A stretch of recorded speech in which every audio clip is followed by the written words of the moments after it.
This is Sell More Online, the podcast to help business owners find success on the web.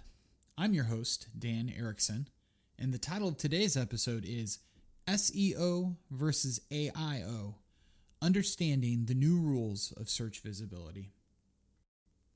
Hey, thanks for listening to this episode. I tend to be taking long breaks between episodes. I'm hoping to rectify that, but no promises. Today I wanted to spend a little time chatting about the differences between search engine optimization, also known as SEO, and AI optimization, AIO, and how your website being optimized properly can actually make a really big difference in search results. So let's start off just kind of with a brief explanation as to what the two are. SEO, search engine optimization, is a pretty old school thing at this point. And that is your website properly optimized to bring the traffic you want from searching on the web through predominantly Google, but also Bing and other search engines out there. Search engine optimization is definitely it's a system. It's not really an art at this point. However, some systems are much better than others, and it still serves a massive purpose even in today's AI-driven world. Still, most people will hit Google for searches, and those search results, even though Google puts an AI answer at the top, the first page of search results is still incredibly powerful once you sift through the AI and the ads. And so with that, search engine optimization is still a very important key part of your website and how it performs. Even the second page, people still will go there to look for direct links. And there are people, quite a few, who are anti-AI to begin with. And so they'll purposefully either disable or skip the AI summaries and look at links below. So there's still a lot of value to search engine optimization.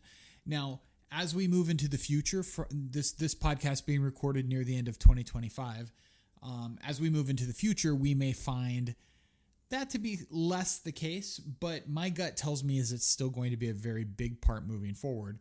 And there's actually one really big reason, and that's the tie-in to AI optimization that SEO has as well, which we'll talk about a little bit.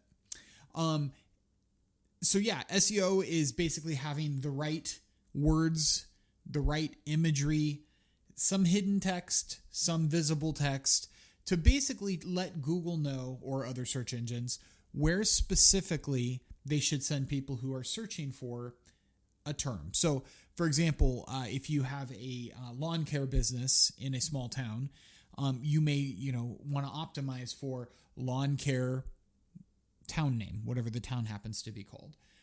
If you have a lawn care business in a small town, but you serve a greater area, you may have a page optimized for that town. You may have a page optimized for a different town and another page optimized for a different town.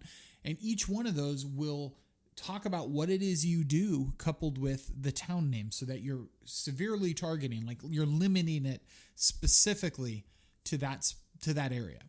And then there's more to it than that. That's just a really quick basic overview, but ensuring that your images have proper, they call them alt tags. This gets a little geeky, but the end result is there's hidden text on those images in case they don't load to inform a viewer. It's also good for accessibility. If somebody, is blind, but they're browsing the web with an accessibility browser, it will describe what that image is to them. And if you optimize that image properly, it will talk about what the image is, but then also have your keyword or key phrase built in. There's a whole lot of other pieces, but the reality is you're wanting the right people to find your service in the right area. And that's what search engine optimization is really, really what it is at its core.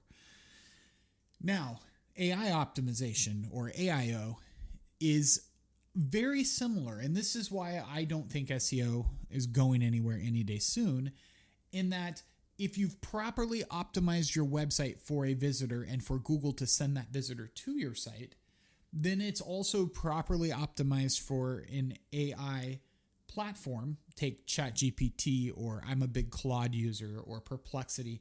It's already optimized for them to find what they want, if you do it right. Now, there's a lot of SEO being done by agencies out there that's just done poorly. And with that, it's poor AI optimization. And the reality is you're not going to do well on either front.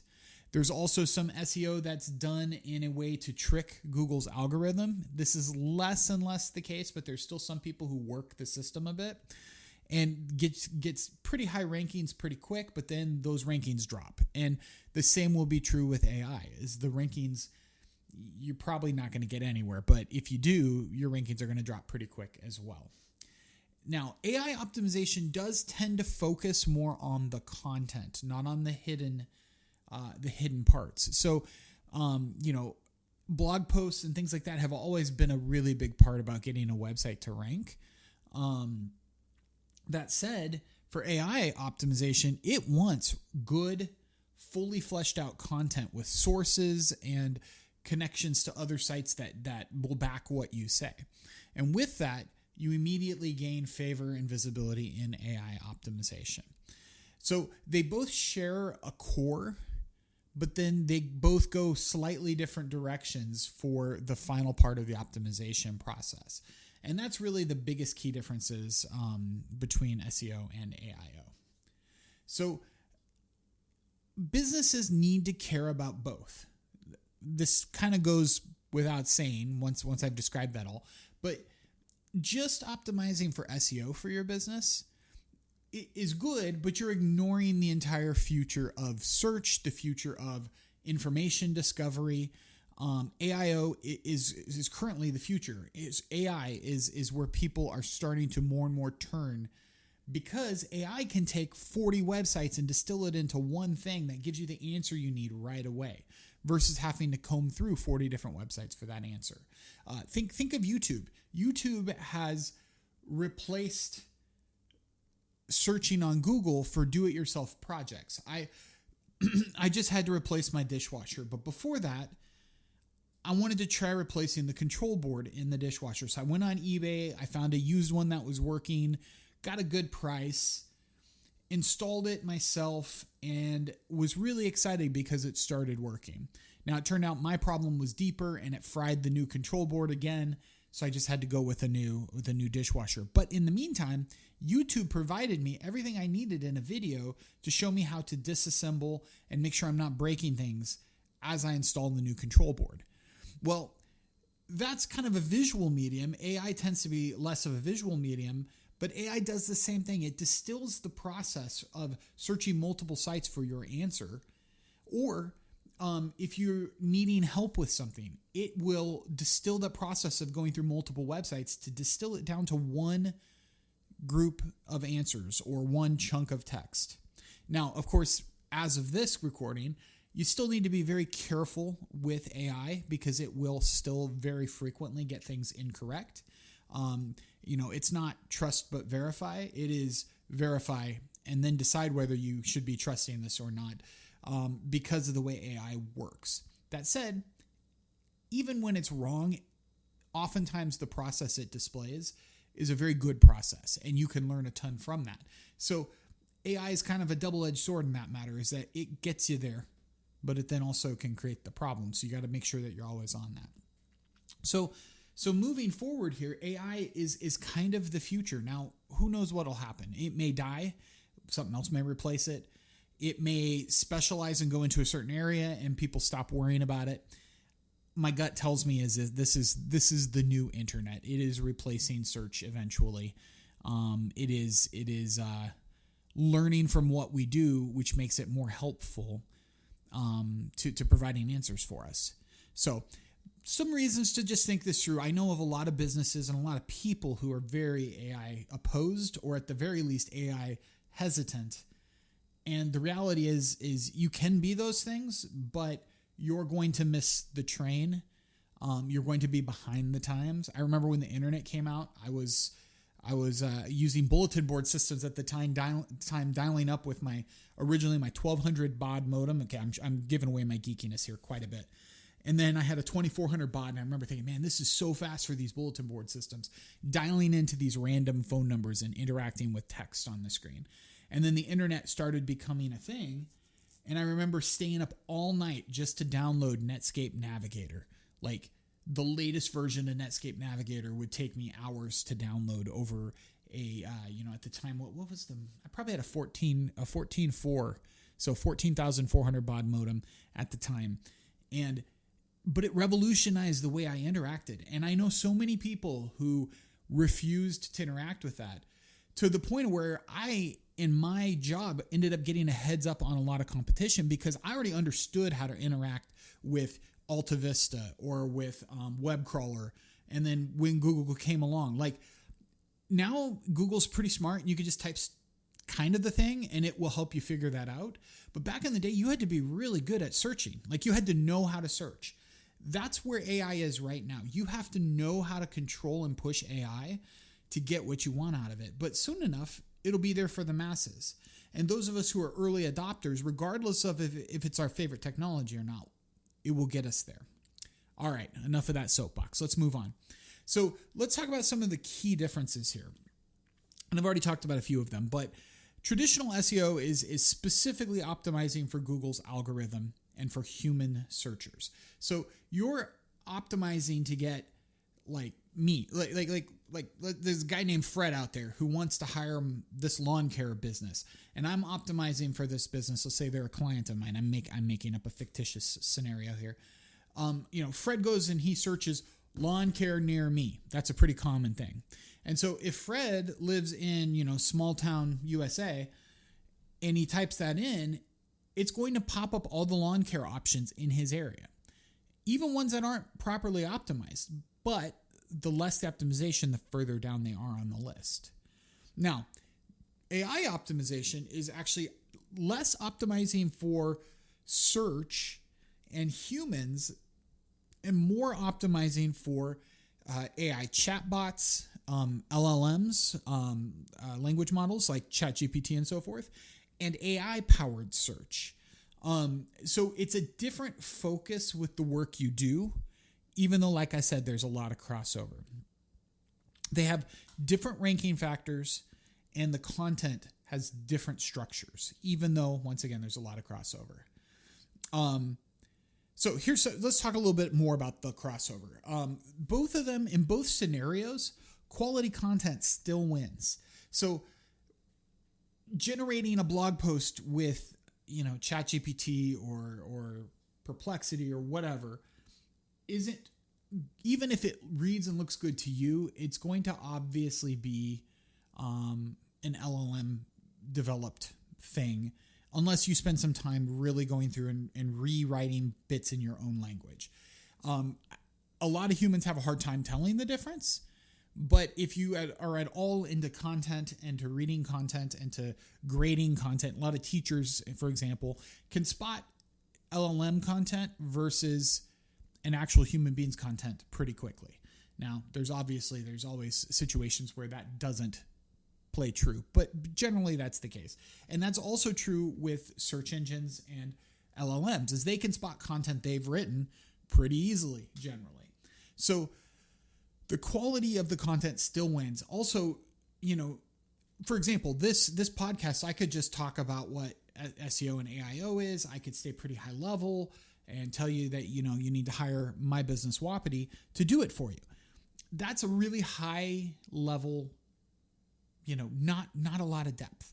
Quality content, though, has depth. It talks about things like crossover. It talks about the benefits to each and the cons to each. It tells you what your next steps need to be. Quality content is a start to finish piece that if somebody really wanted to know, they could just go to your blog post or your content page and get everything they need to know right there. So, there's some technical fundamentals that are also true on both. So a lot of people don't realize, and I've done podcasts in the past about this, but site speed is a really big part of your SEO process. Your website being fast and easy for people to use actually helps your ranking within Google. So a lot of people will pay for like a really cheap hosting at, GoDaddy or Bluehost and they also have good hosting there. I'm not just picking on those companies. I'm just saying they offer those really cheap low-end hosting plans. And they don't think about the fact that actually hinders and hurts their site. Versus someone who hosts a website with me, my hosting is generally pretty expensive because it's very high end. It's made to run fast and it's made to help your site rank well. That is a crossover for both SEO, the old school side, as well as AIO, the up and coming search. So having a good, fast website that is mobilely optimized and that the code is clean and not throwing errors is going to be important for both SEO and AIO. Also, having structured data and schema markup and all those little bits, things like proper title hierarchy. So many people build websites and don't pay attention to the title tags. And getting a little geeky here again, but your website should have, all websites have an H1, H2, H3, H4, H5, and H6 tag. Those stand for header 1, header 2, and so forth. A lot of people will pick them based on the font size because header 1's, if your site's built right, header 1 is always the largest font. And they'll throw a header 1 halfway down the page because they just want the font bigger. The reality is you can use a non-title or an H6 and just make it bigger, but people don't realize that the header hierarchy actually matters. I always suggest people think of it like a book. The title of your book is kind of like your website URL. So in the case of Wapiti, wapiti.digital is the title of my online book. Every page I go to is going to have wapiti.digital/something. And those are all the individual content pages within my book, my website. Your H1 tag is like a chapter title. So your chapter doesn't get 2 titles. That would be confusing to the reader. If the title of the chapter was, why I like bugs, and then underneath that, there's a new title that says, I have fun playing soccer, that will lead them to think those two things connect. And maybe they do, but there is confusion because there's 2 separate titles. You don't do that. And within search, you definitely don't do that as well. So that proper hierarchy, I'm not going to get too much further into that, but that proper hierarchy is actually a really big piece, and it's shared by both SEO and AIO. AIO needs to look at your site as a book. It needs to know how you're organizing your content so it can provide answers in a very organized sort of way. So, some practical strategies here. I've kind of given you all of the intro and how they cross over. So let's move into what is it we can do. Now, these are things that Wapiti does for our clients. You don't have to hire us. We'd love to obviously work with you if you're listening to this. But what's more important is that it gets done. And so if you do it yourself, or you hire someone else, or you hire us, these are some important strategies. So first off, you can actually optimize because of the amount of crossover. You can do double duty in your work just by being conscious of what you're doing. So writing really good content, having proper title hierarchy, having your website on a fast server, integrating keywords and key phrases that target your industry. All of those things work for both AIO and SEO. And so you can actually plan out what you're doing ahead of time, build a spreadsheet, put in the key phrases that are important to you, come up with, 20, 30, 40, 50 key phrases that are important to you, and then decide the web pages you want to integrate those keywords into, and then spend time making sure the content on those pages are very good, very high quality. Your homepage is often hard to optimize for content because you're going more for the quick play there, but your other pages should have plenty of text, even for SEO. A lot of people want this clean, simple website that doesn't actually target anything, and therefore the website doesn't work for them. It's great to have a clean website, but a clean website that doesn't actually bring you clients is a clean, fun website that nobody looks at. So, but yeah, going through and working with a clear direction as to where you're going is going to actually optimize for both. And so that's super, super important. One of the other things that we'll run into quite a bit is what we call keyword stuffing. People learn about SEO for the first time and they're like, oh, I want this page to optimize for lawn care. Let's pick a town. Lawn care, Cedar Falls, Iowa. I happen to live pretty close to Cedar Falls. So they'll optimize their website for lawn care, Cedar Falls, Iowa. And then they will put in the text. One of the titles will be Lawn Care, Cedar Falls, Iowa, what we do for you. And then the image will say Lawn Care, Cedar Falls, Iowa. And you do a little bit of that. Like, there is a balance, but it needs to be human readable, not just stuffed keywords.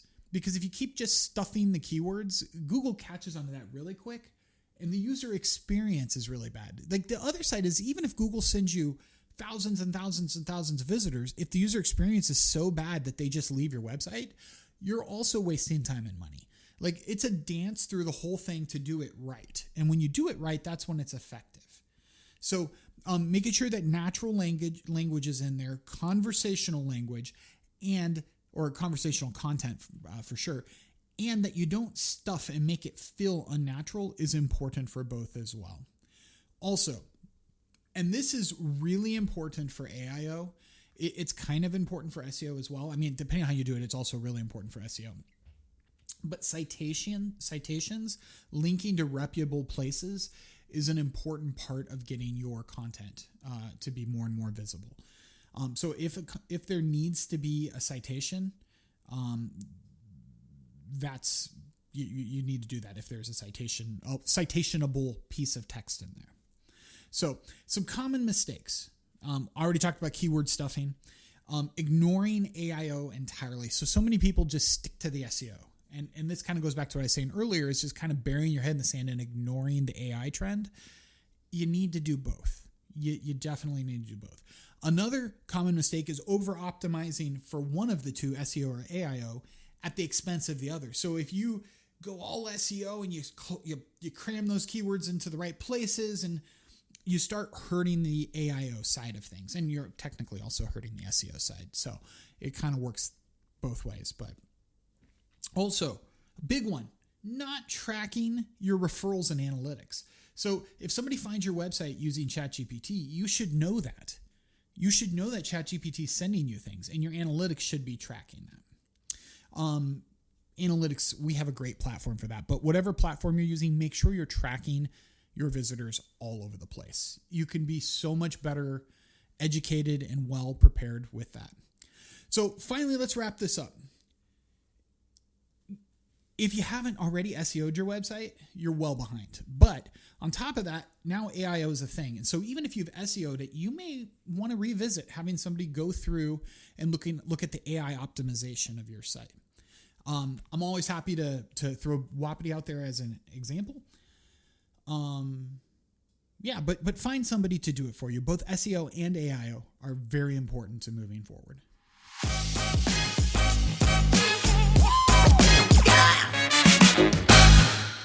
Thanks for listening to Sell More Online. My business, Wapiti Digital, was built to help businesses with sales-focused website design, e-commerce, learning management systems, membership systems, and we also love working with nonprofits' websites and their donor management systems as well. Reach out anytime. We'd love to help. Visit us online at wapiti.digital to learn more. That's spelled WAPITI.DIGITAL.